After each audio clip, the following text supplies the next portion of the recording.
Good afternoon, everyone. Thank you for joining another session of this year's GSE UK Virtual Conference.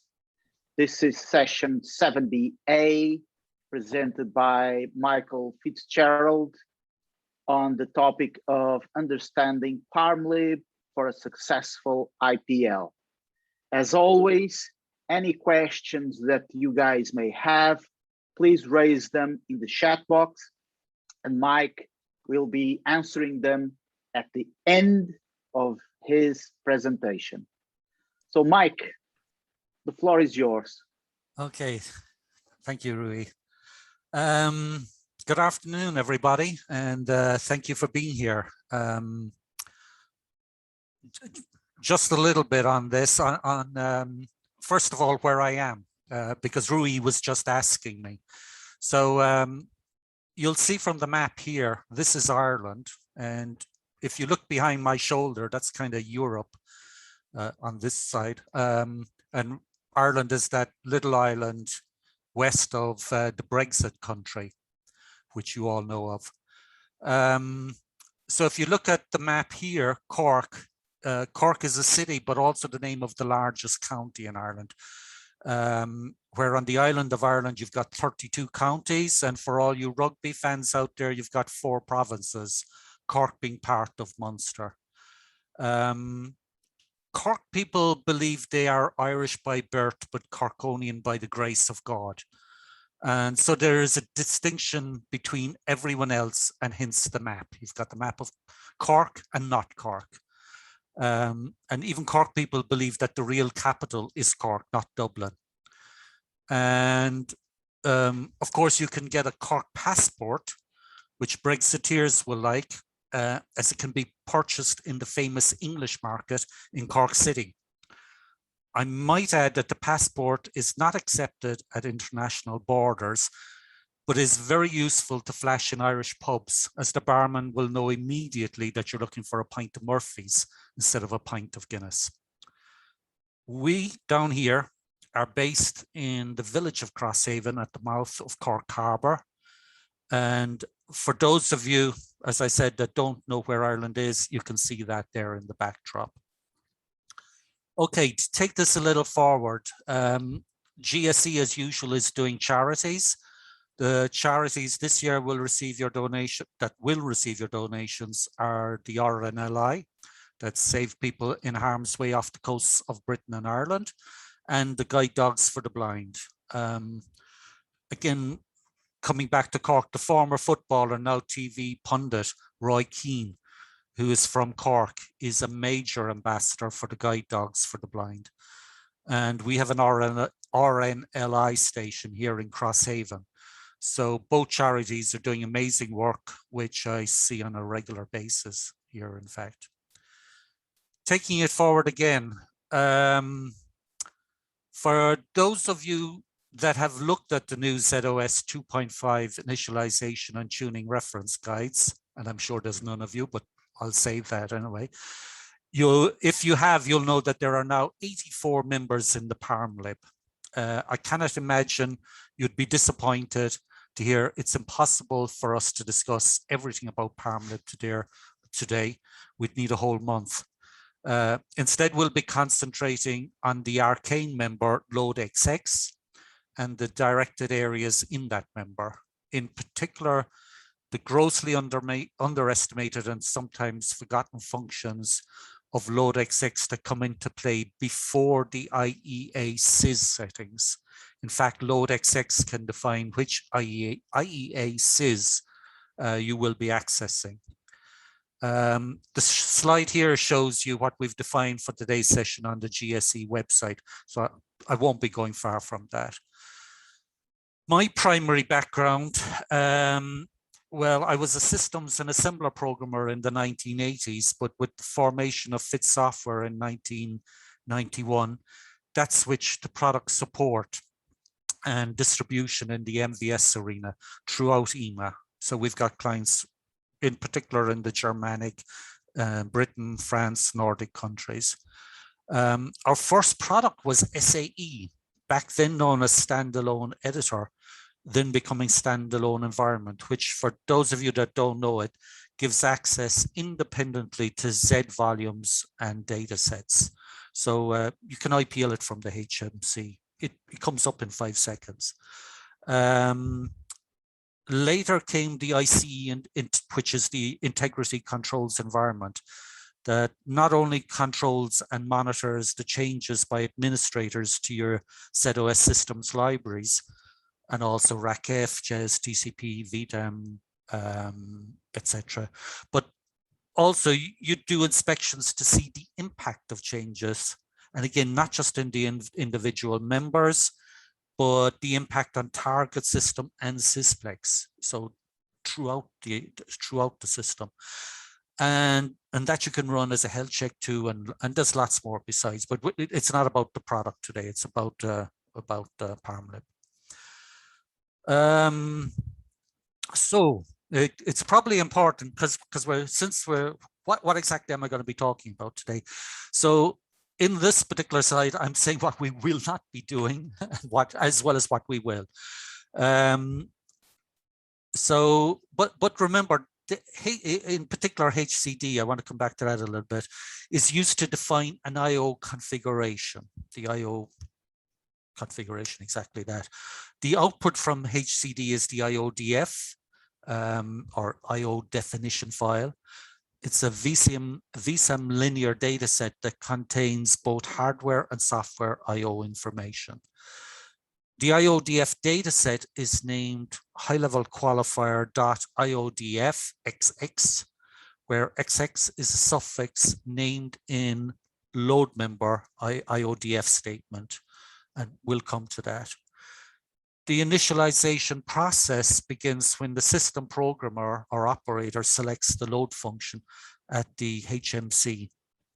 To successfully IPL ZOS, that sysprog or operator needs to supply the device address of the IPL volume, so your sysres, the load XX member that contains pointers to the system parameters, the IODF dataset that contains that configuration information, and the device address of the IODF volume. So your sysres, IPL volume, and your IODF volume, they're the two most important. Not all this attached to a CPU have loadable code on them. A disk that contains is generally referred to as an IPLable disk. It's the same way as we can install our SAE product on the IPL track of an IPL disk. But getting back to ZOS, more specifically the sysres volume. So that IPL disk is your sysres volume. We'd think of, again, with SAE, it'd be like a boot disk on a PC for those of you that come from that background. IPLable disk can contain a bootstrap module, which is at cylinder 0, track 0. At IPL, the bootstrap is loaded into storage at real address 0 and control is passed to it. The bootstrap then reads the IPL control program IEA IPL 00, also known as IPL text, and passes control to it. This in turn starts more complex task of loading the operating system and executing it. And this is where we start to get into our discussion, the general IPL. After the bootstrap is loaded and control is passed to IEA IPL, IPL prepares an environment suitable for starting programs and modules that make up the operating system. So it clears storage to zeros before defining storage areas in the master scheduler. It locates the SYS1 nucleus dataset on the sysres volume and loads a series of programs from it, which are known as IRIMS, IRIMS, standing for IPL Resource Initialization Modules. These IRIMS begin creating the normal operating system environment or control box. Now, that's the important piece. Here, where we're down here, folks, at this stage. Sorry, I should be pointing there. Some of the more important tasks performed by the IRIMS will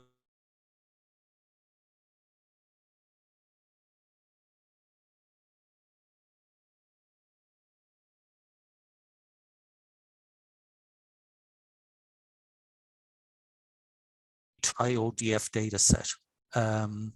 Where does it find it? It will automatically first look for it in SYS0 IPL PARM. If this is unsuccessful, it will look for it in SYS1 IPL PARM all the way up to SYS9 IPL PARM. And if it still hasn't located it, then it looks in SYS1 PARM. First of all, on the again, LOADX, sorry, in I have to rethink this here, in my IODF volume, and if not there, then in my IPL volume. So you load the operating system's nucleus, and at the end of the IPL sequence, the PSA or prefix save area will replace the IEA IPL 00 at the real location 0, where it will then stay. So yeah, so that's kind of outlined here. So this is the load PARM. This is the bit that we're going to now get into. This is what I consider what the bulk of the presentation will be about today. So if we look at this, this is the format of your load parameter. So we can see it's the IODF device number, the load XX suffix. So that'll be your load member, which is what we're going to discuss in detail today. The prompt feature, and this will be the IMSI, which we'll come to in a little second. And then if you want to an alternative nucleus, that will be the nucleus instead of the one defined inside in your load member. So remember that the load must reside, the load member must reside in the IODF volume or on the IPL volume known as SYSRES, because these are the only volumes known to NIP. This means that the IODF volume is searched for SYS and IPL PARM, like I've discussed already with the for 0 to F, and then the SYS1 PARMLIB. The search, now this is the important piece. The search ends whenever the first of these libraries is found. So it is not a concatenated search. If it finds one of those libraries and the load is not in it, then we go into a wait state. So you've got to get your naming conventions right. You need to know where you are putting your load member. And if you do have a SYS0 IPL PARM, it needs to go into that because it expects it to be there. So it's not a concatenated search. It's a search of, this is the sequence of libraries I'm going to look for it. And if I find one of those libraries, then the load XX member needs to be in that first one found. The IMSI values, which we see here. So if it's blank or a period, so a dot, then it means that there are no informational messages displayed on the console, and you don't get the opportunity to give the master catalog or the system parameters, which is kind of important. So most people will use either the A or the P. So if the IMS is present as an A or P, then we can go to specify the operator prompt, potentially both the SYSCAT suffix and the IEA SYS and N suffix, specifically the system parameters within it. As I said, the IE NUC member is the alternate nucleus if you want to overwrite the nucleus value defined within the load member. So, so if you pick something like 2, that will be, it will expect to find an IEA NUC02 member. Okay, moving forward a little bit. Okay, what you normally find with system programmers, they don't even consider the load member. It's kind of just an alternate because so few changes are made there. What most people consider is the IE SYS member, and it's often considered the anchor member of SYS1 PARMLIB, but it's not. That's what you got to remember. The SysParm parameter contains the response to the operator prompt for system parameters. SysParm enables IPL to occur with virtually no operator intervention. But before IE_sys, which can be defined in the load XX, comes after the load member, which is read by the IRMs and NIP. Now, NIP's sole purpose is to create a system, and once that is accomplished, it goes away. NIP is intolerant of mistakes, so the load member parameters must be what's known in the vernacular as spot on. You can't have anything wrong in there. NIP requires the parameters and load to be entered in specific columns. For this reason, you'll always see multiple comment grid lines in the load member, or to stay spot on. If you need those grid lines, because it's things begin in a particular column and you've got to start them in the right column. Most people will have a backup or alternate load member, especially when IPLing the new system where changes were applied. But like I say, load XX isn't actually changed that often, but you do need to understand everything that's in it. So here we have outlined the syntax and actually all the parameters that are in the load XX. We're going to concentrate today on those I've highlighted in green. But in any case, you can review everything in the ZOS initialization and tuning reference guide.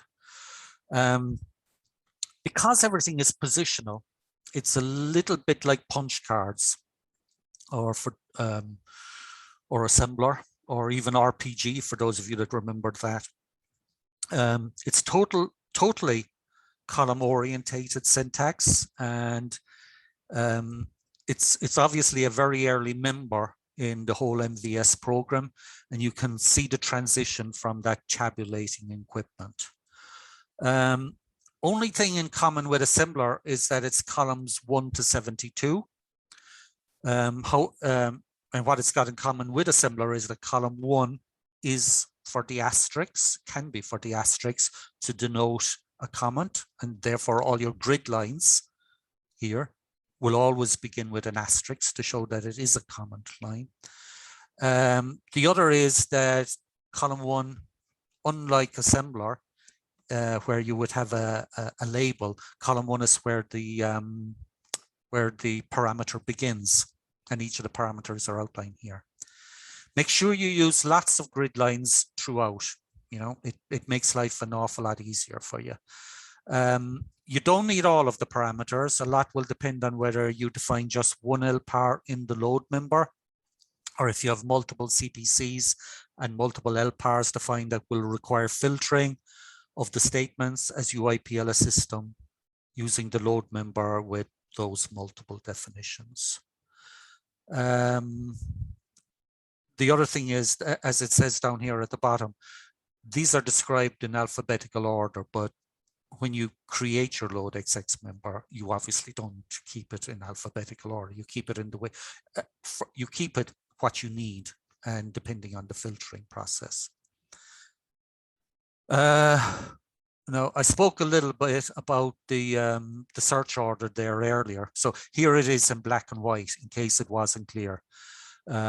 So this is the search order of the load member during the IPL process. The IRM, the IPL resource initialization module, looks for load in a library called SYS0 IPL PARM. If that data does not exist, then it goes to SYS1 IPL PARM, then it goes to SYS2 IPL PARM, and all the way up to SYS9 IPL PARM. Then the SYS1 PARMLIB and IODF volume, followed by the SYSRES IPL volume. Like I said, know where your load member is and your dataset naming conventions. You do not want a wait state and failed IPL because of the load being in a later library than where it was, whereas the IRM has found, shall we say, SYS1 PARMLIB, where your load XX member is in SYS2 PARMLIB. Okay, take that forward. So this is this bit, I'm going to, so the load at this stage, when I refer to load, I'm going to be talking about the load member. Like I said, where we saw there earlier and in the reference guide, the parameters are described obviously in alphabetical order.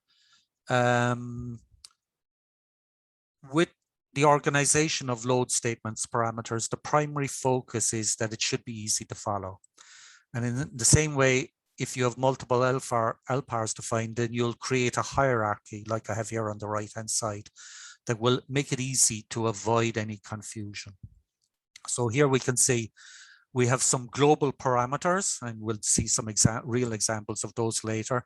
And then if you've got two CPCs, then you'll define that hardware, and then you'll follow the LPARs. If there's an LPARs, multiple LPARs within that, then you'll do whatever is specific to those LPARs, and those parameters will come, and then that'll be followed by those.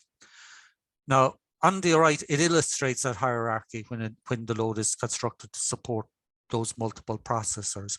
But that indentation is here just in this diagram to highlight the hierarchy. When you're coding, it still must conform to the column requirements. So everything, all of these things begin in column 1, and the comment as well in column 1, and you put in lots of comments to show that hierarchy. And so put in lots of comment statements. You won't be doing any indentation.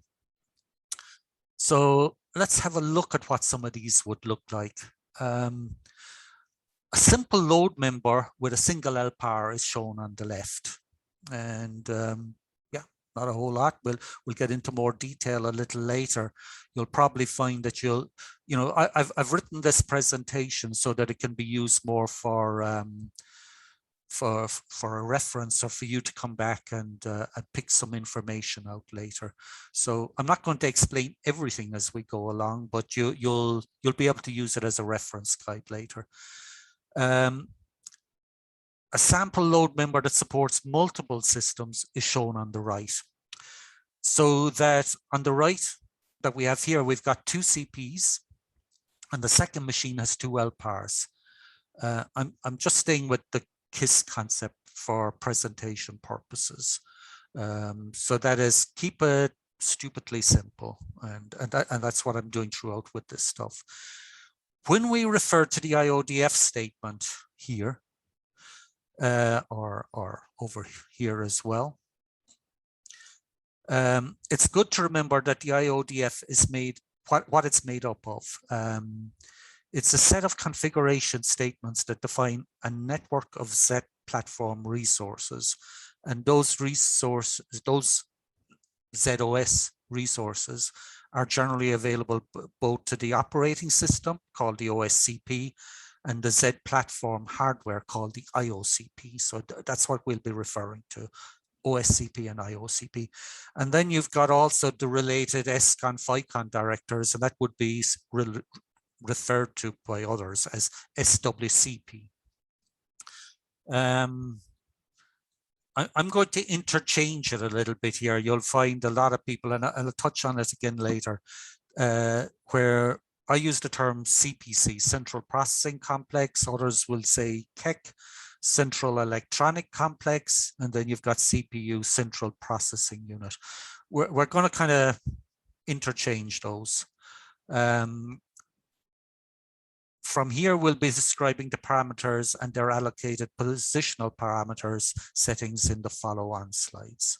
So now let's start getting into stuff. Oh, before that, I'm giving an example here. So this one, I decided to show how the filtering would look. And I'm using our product, the image focus product, to do it because it actually creates some lovely messages. So it seemed the right way to present it here. So this is an example, as I said, of a CEC or CPC with two LPARs, and we want to IPL the F005 LPAR. Now, so you can see that in the filtering here, in the load member on the left, the first 7 parameters are common to the CPC. The hardware name, which you'll see over here, there it is, P02. In this case, it's taken from the hardware token. Then comes for each LPAR specific concatenation sequence required for the PARMLIB libraries. On the right side is an IPL simulation, like I said, created by our product ICE feature image focus. I suppose I should say, take the opportunity to say we distribute and support, which I'll gladly do a webcast on a one-to-one basis at a later date with any of you, those that are interested.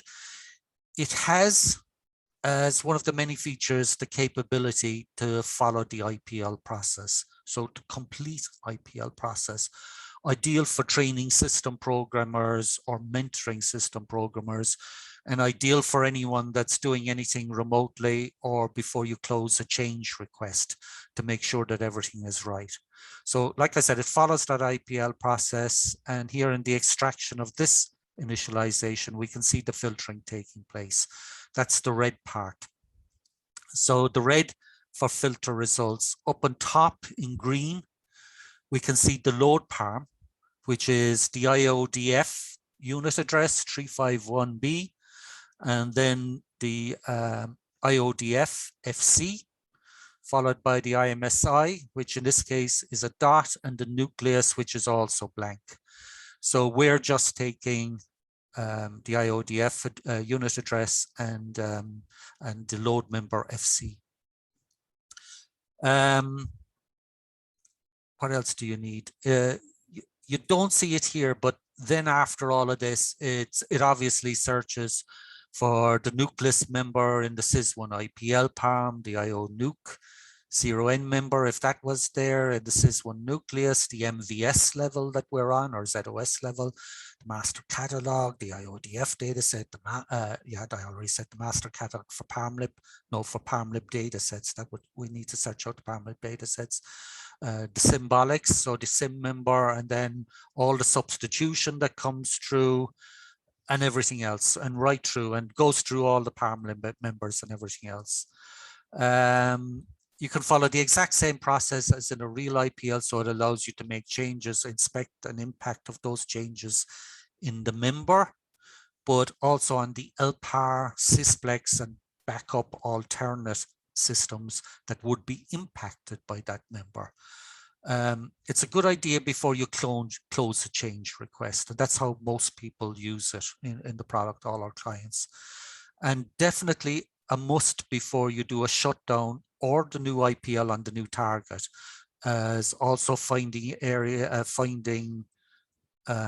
differences between static definitions and the dynamic definitions that are in place on the live system to be carried over into the new target.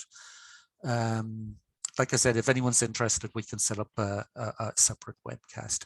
But you can see here what's basically happened is in the F005, these particular pieces, these were the only things that were defined in that filtering for that LPAR name. So that's the only thing extra that comes in.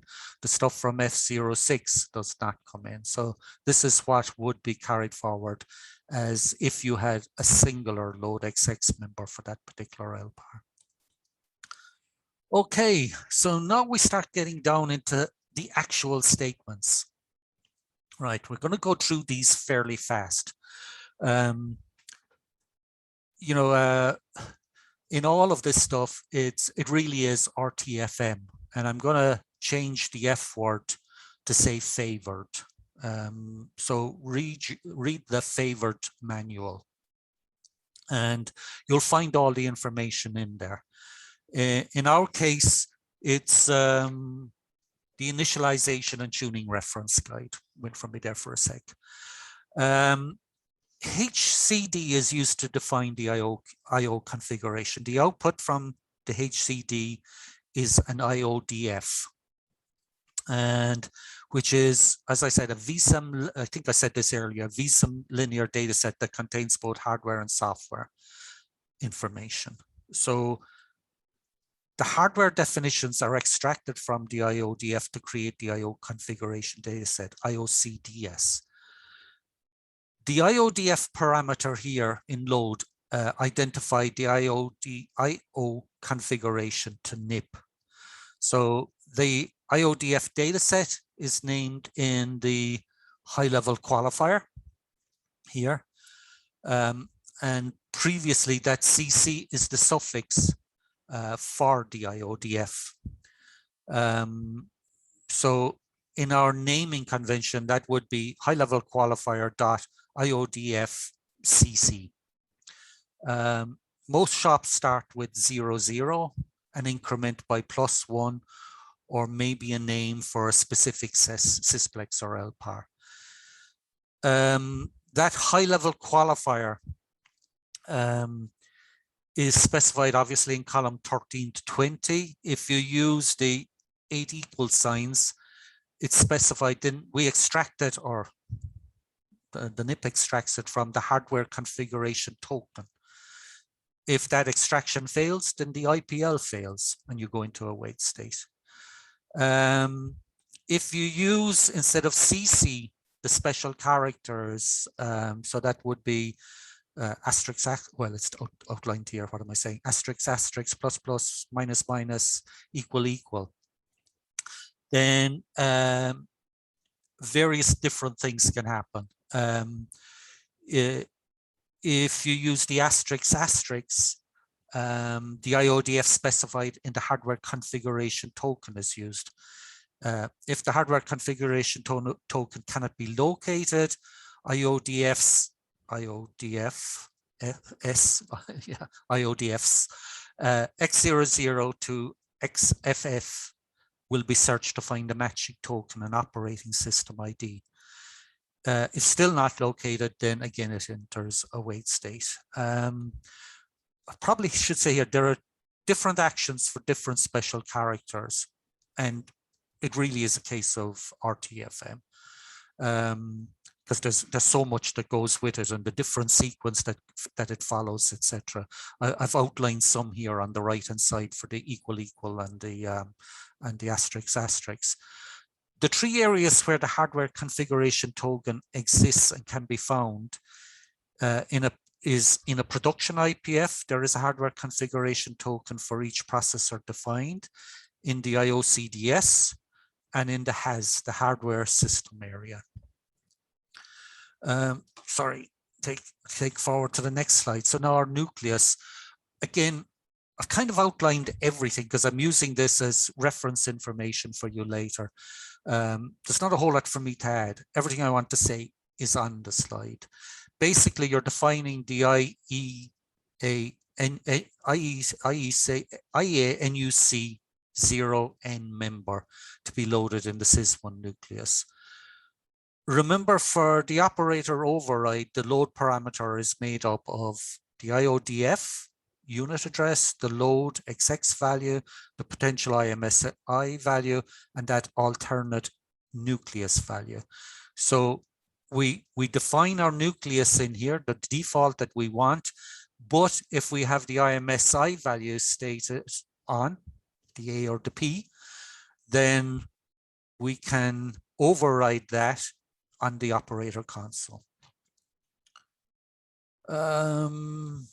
Okay, the nuc list statement. Again, I think I've just got about everything that you need to know, excuse me, defined here. The modules needed to be added to the nucleus region or deleted from it must reside in members of the SYS1 nucleus.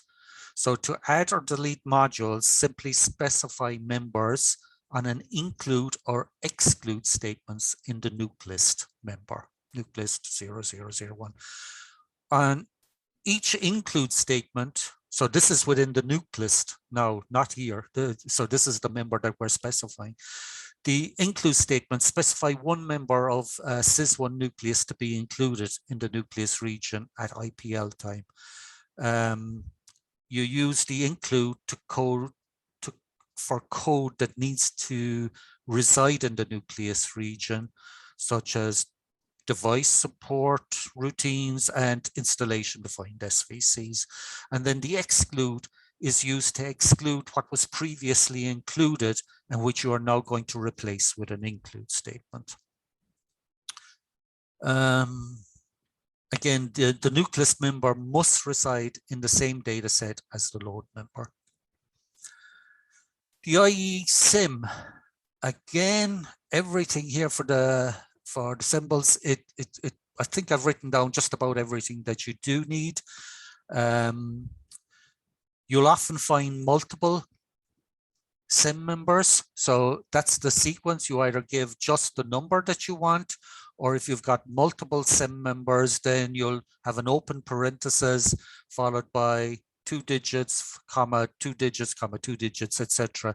And then the L at the end says all of these will be listed to your operator on the console so that they can see what's happening. One of the things to remember is that in symbols, you do have OS reserve symbols. So your sys clone, your sys name, your SYSPLEX, etc. But you can add whatever you want to within those symbol members. And if you want to get a full list of the symbols, then you go to SDSF and you do the display symbols command, and that'll show you all your symbols. SysParm. Again, this slide contains most of what's needed to be conveyed, I think. Again, a similar format to the other one where you give the number, and if not, if you have multiple PARM members, then you have open parentheses, close parentheses. If you want them listed on the console, you'll do a comma L. I suppose you should take note of the caution piece, I suppose I have here, where you should have a load member without a SysParm member. And that way you will get a prompt. So the problem is that you might have a PARM member where there are errors inside it, and that could cause you a wait state or an IPL error. So you need to have it so that you either pass the dynamic capability, or you make sure that you have a load member without the SysParm defined inside it. During the system initialization, NIP first processes the IEA SYS00 PARMLIB member to establish parameters. Then it determines from the suffixes that are specified on the SysParm statement in loadxx the SysParm parameter in IE sim, or by the operator, which IE sys members are to be used. And we're going to look at a list of the extensive set of parameters within IEA sys later. I won't be commenting on every single one of them, but I'll be showing you some of the director ones and some of the parameter ones that are in there, and highlighting the ones that are where you need to be more security conscious. Okay, so then the PARMLIB member, this is fairly easy. Most of it again is conveyed here. The PARMLIB concatenation consists of up to 16 PARMLIB datasets and SYS1 PARMLIB. Where there is more than one PARMLIB statement, then the statements are concatenated and SYS1 PARMLIB thereafter, and as cataloged in the master catalog. What else? Some restrictions, I suppose. What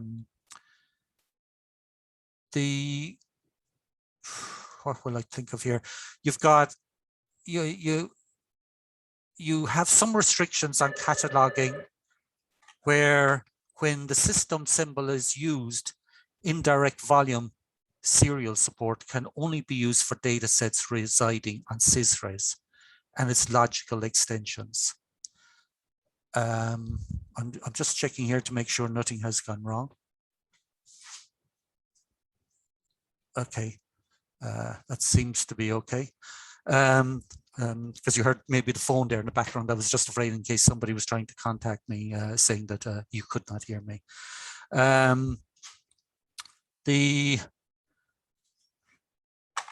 what else? I've kind of lost my train of thought on this now with the phone. I'm going to let somebody else take that, and we'll see what the problem is. Okay, so that's our PARMLIB. We'll go on from here. I've kind of lost my train of thought on it at this stage.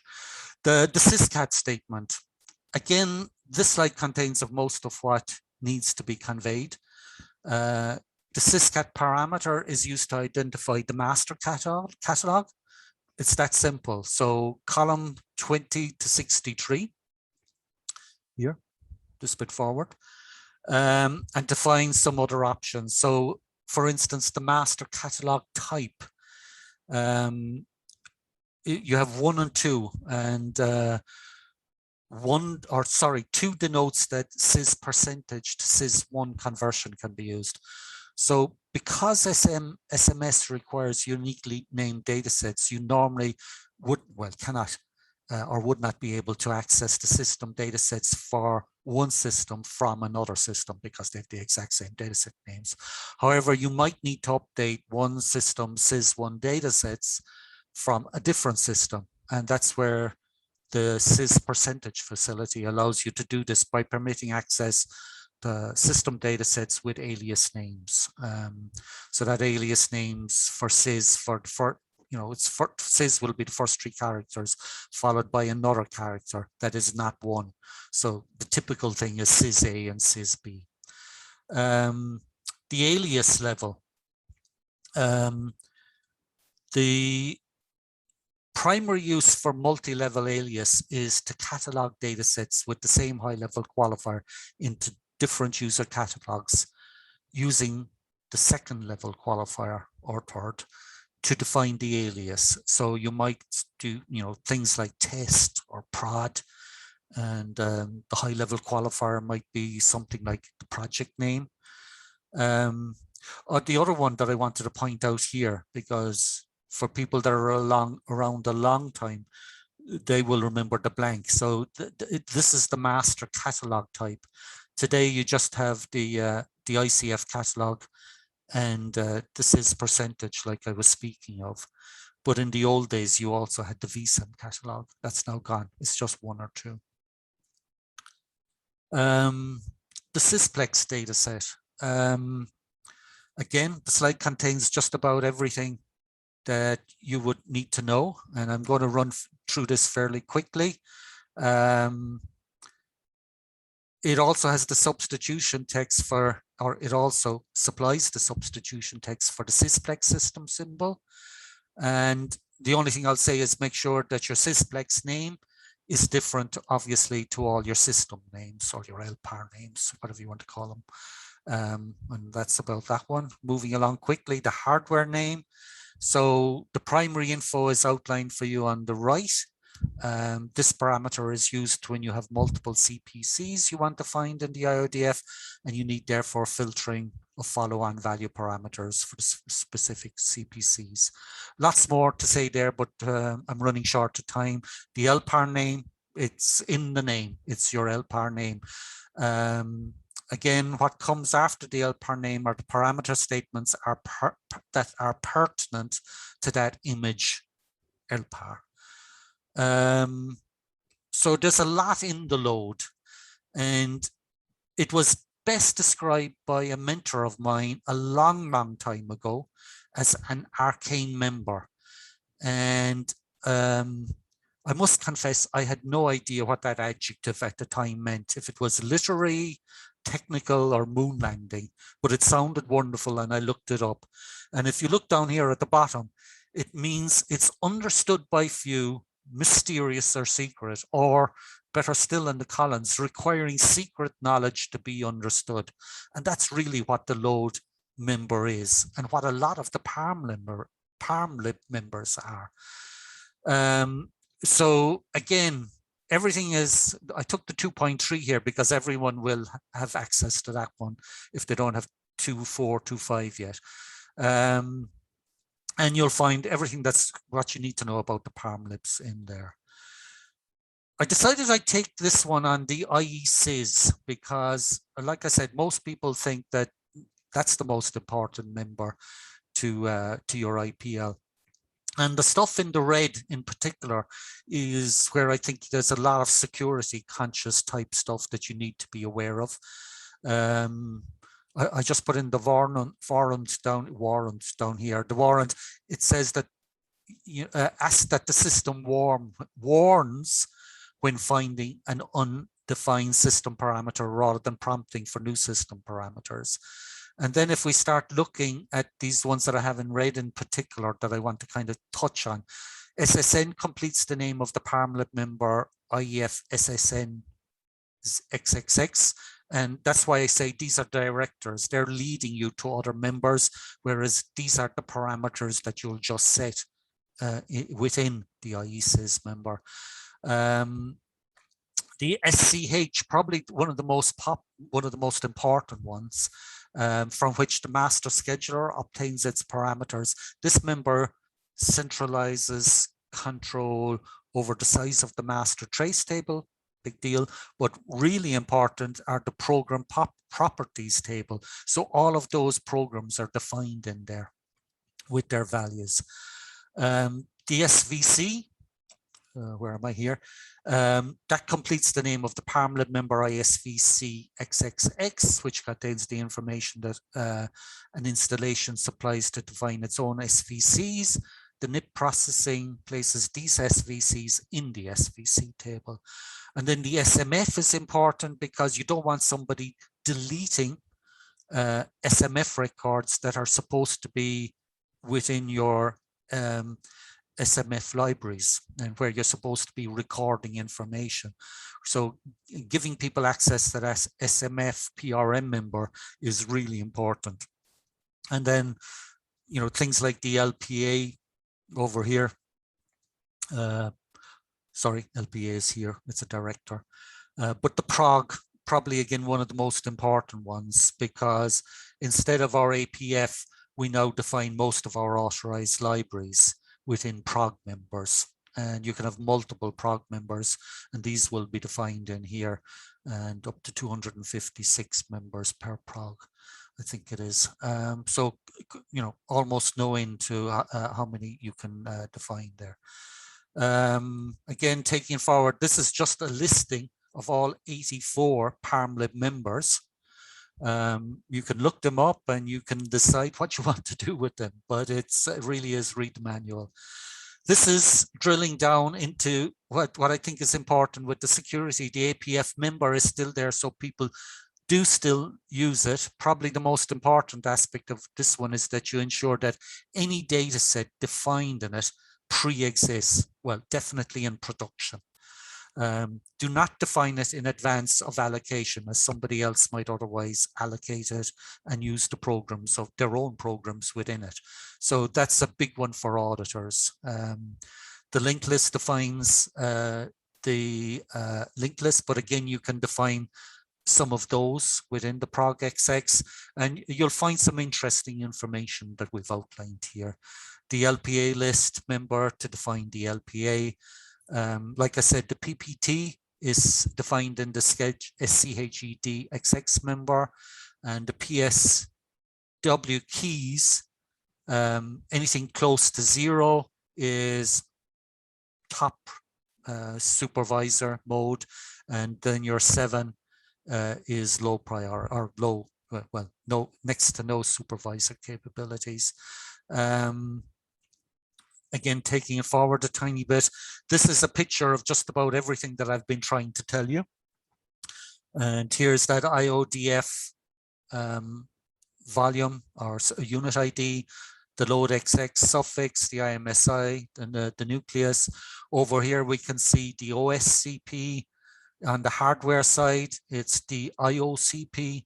And you'll see here again, various pieces about the areas in security you should be thinking of.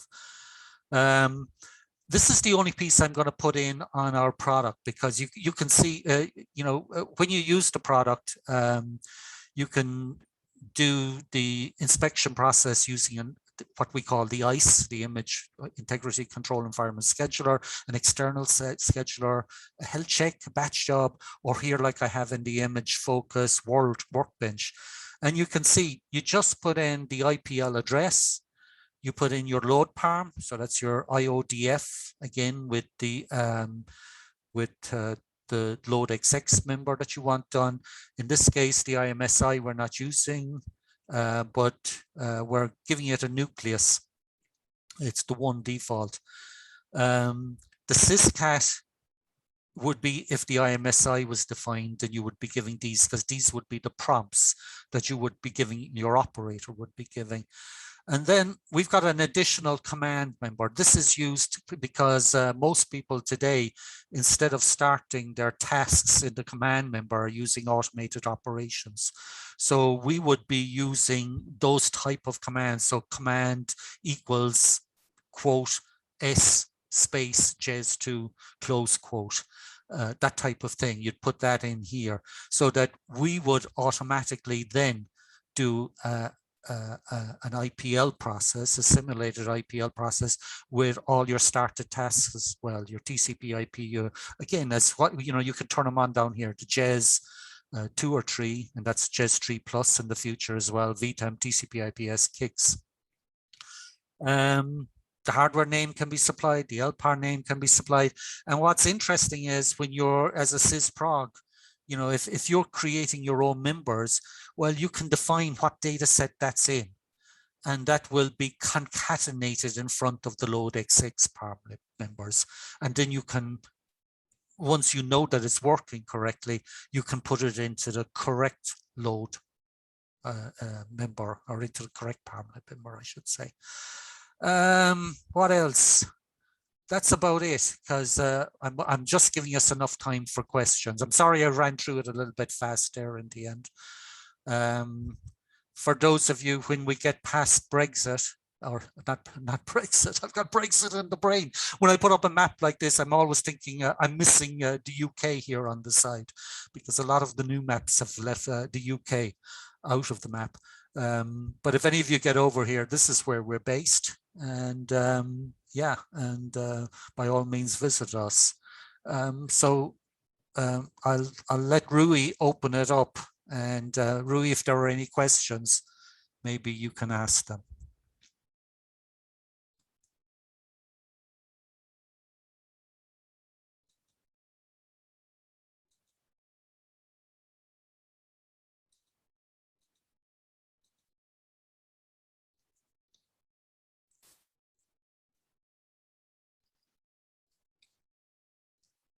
Sorry guys, I was experiencing some difficulties with my system that all of a sudden decided to freeze. So guys, any questions, please raise them in the chat box. There aren't any at the moment, Mike. Okay. Really nice presentation, really informative. Well, let's put it this way. If there are any questions or anything comes to mind, then you can send an email to me at info@fitsoftware.com. Now that this is over, this is the final version of the presentation. So I'll create a PDF of this and I'll upload it onto the GSE website. So Perfect. You'll be able to pull down, you'll be able to pull it down. And again, if you have any questions later, you can come back to me. That's fine. Perfect. Thank you very much. Okay, so the usual, you can submit your session feedback, and I think if I'm not sure if Rui, if you do this or not, but you can tell everyone to join GSE. Yeah, exactly.